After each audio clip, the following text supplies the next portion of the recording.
more than 10 years. But this, during these 10 years, few hear my words. I never speak. Now let me introduce a silent group at the corner. It's a typical Chinese. And they are professors, they are local peasants leaders, they are migrants workers leaders, they are even middle class leaders. But they keep silent. They sit at corner. That's the typical Chinese way. When they join such kind of forum, they don't want to speak. They want to observe, they want to hear, they want to learn. That is Chinese habit. We learn a lot from you. This time, we try to organize the trip for you. It's for learning. But most of these people, they understand the study trip. Study somehow is a kind of utilization or some utility. Learning means that you just put your ideology, your cosmology aside, and then you go to see something, observe something, and discuss with local people, and then you learn something.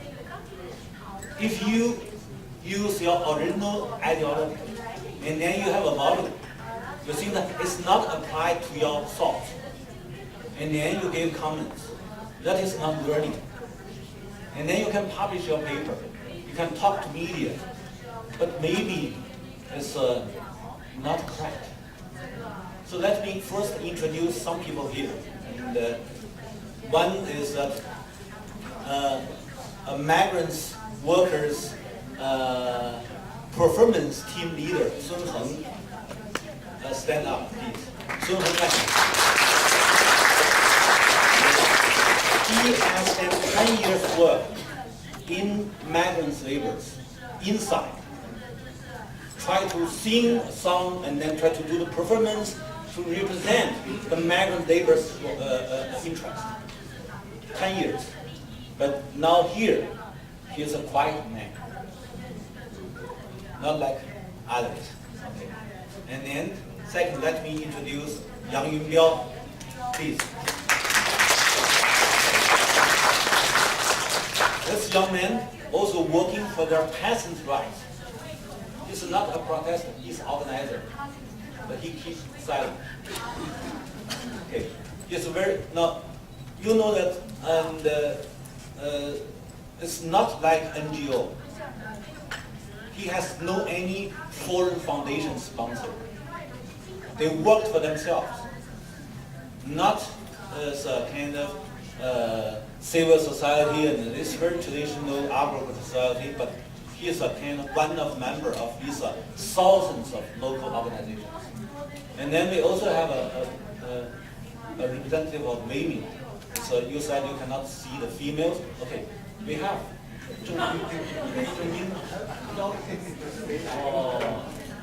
She got sick. But she's not here. But she is a kind of delegate of the rural female movement. And she organized thousands of females sit together and co-op and work for themselves. And you also can see that the young students, volunteers, delegates. He Zhixiong. It's a small glass strongman. He's not like a kind of strongman, but he worked in students' society, in students' movements, also more than 10 years. Look at him. And let me introduce one of my students, Xi'an.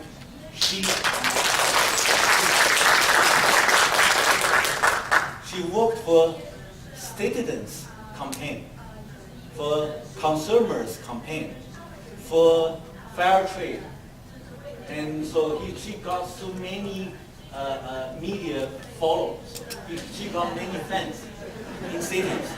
So we do have some people working in citizens organizations. So we have so many people working there. And then also let me introduce Qiu Jiansheng.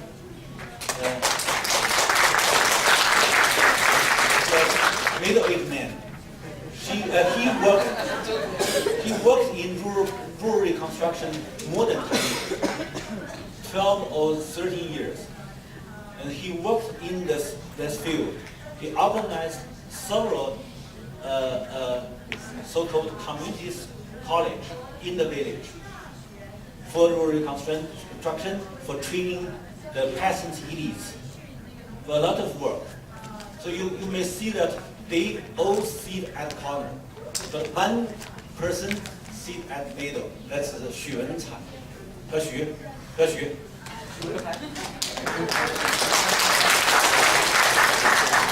He's model one because he organized a kind of web. It's a grassroots web. And then most of his migrant laborers, young laborers, were in 1980s, 90s, joined this web. Many thousands. So he is an organizer for make people join this network. So we have so many people there. But if you want to have a discussion, you'd better find them. I just ask them one by another stand up.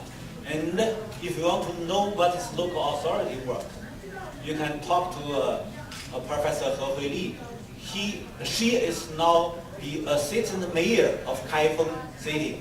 He Huili, please.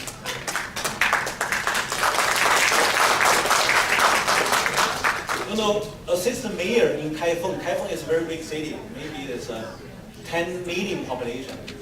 Assistant mayor is somehow high position, but she also sits at corner. That's a typical Chinese habit. So if you do want to know China, I think that you'd better meet these people. They may not speak louder, not like these overseas Chinese like in Hong Kong. I'm sorry.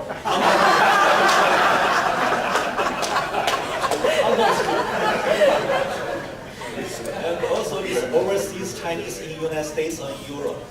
You hear a lot about their mind, their thought, their speakings, whatever. But you short of the chance to meet people, even they are in the international conference, they keep their habit, sit at corner in silence.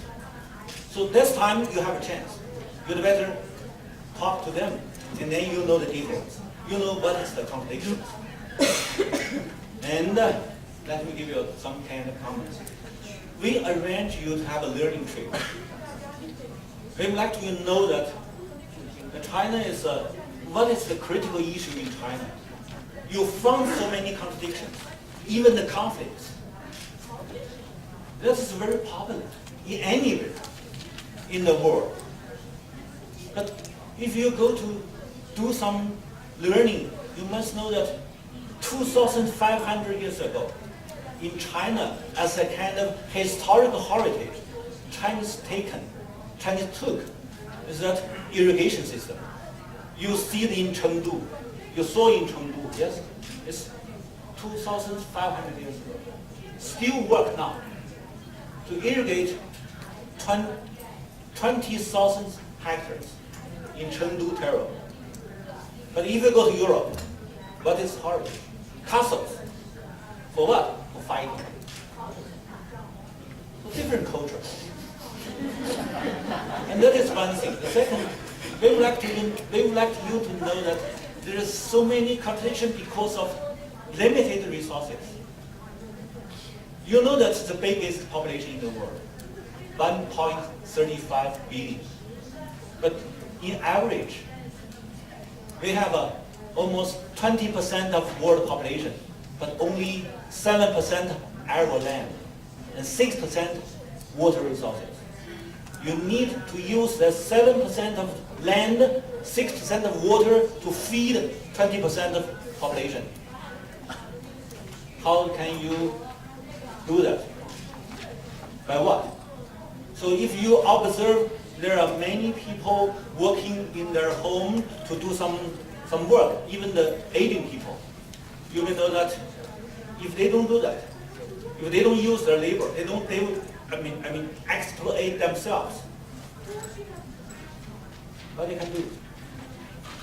It's a big population. Sit there waiting for subsidy, waiting for social security. No.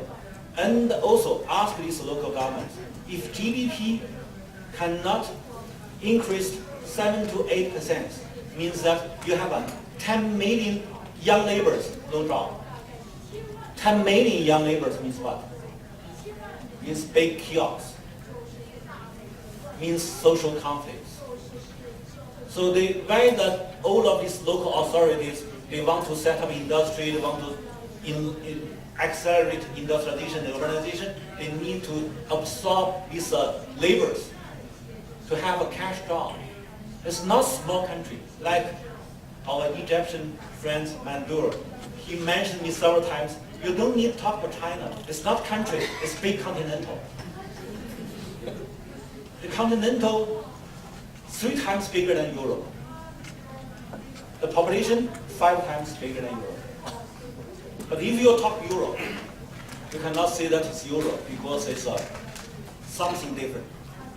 When they visit Ireland, they said, you don't have a reason to have crisis because you have transfer out large amount of your population out of the country to the world.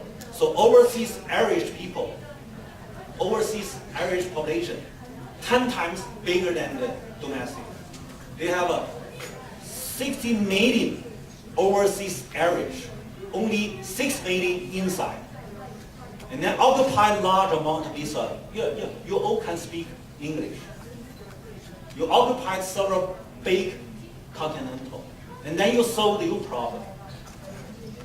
That is different. When you talk about ideology, you must know what is the consequence. So yeah, Chinese do have some kind of immigration. But nowadays, it's just 1% or 2%. Not like Ireland, they have 10 times. If you go to Scotland, say 5 million inside, 50 million outside. British is the situation. And then if you go to other countries, you can find a lot of difference. I don't want to talk about too much about colonization. Let me go back to China. You go to east, the arable per capita, arable land per capita, less than 0.07. 0.07. You may not have the sense about what that means, that you cannot feed yourself by 0.07 per capita arable land. And then you can compare with your country. It's Latin American country with Africa. But they need to do what? To do industry. And so industry means what? Means capital. Industrial capital allocated in this coastal area because they have no resources. And then they import a lot. That is coastal China, but it's capital China. And then if you go to Henan and Hebei, as you have a scene, and this agricultural area.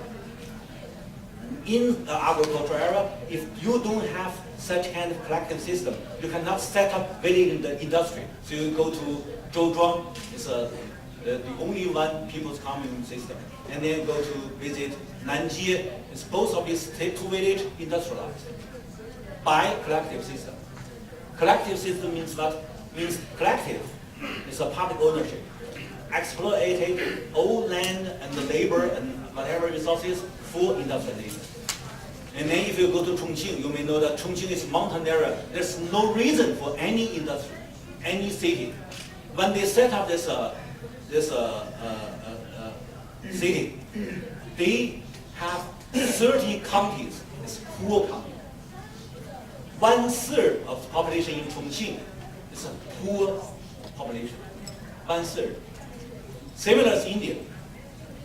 Nowadays, India is a 1/3 poor population. In Chongqing, the same. 1/3 poor population. How local authority try to find jobs for these poor people, and then to make them have cash job to improve their livelihood. Originally, they don't have. So during this so-called industrialization period, at least the poor people now much improved than before, much better than before. It's good or it's bad, I don't know. anyway. That is the difference. So you may find a lot of conflicts. You may know that it's a very serious contradiction, but you'd better know first what is the constraint of this big continental country. Thank you. This an end to the opening session. I understand that the organizers want to have a group picture taken outside, and I'm also very pleased to say that Professor Wang has brought some souvenirs for our two partners, Lingnan University and UNDP China from Beijing. So it's very happy. Maybe I'll ask Mr. Seade and Ms. Ho.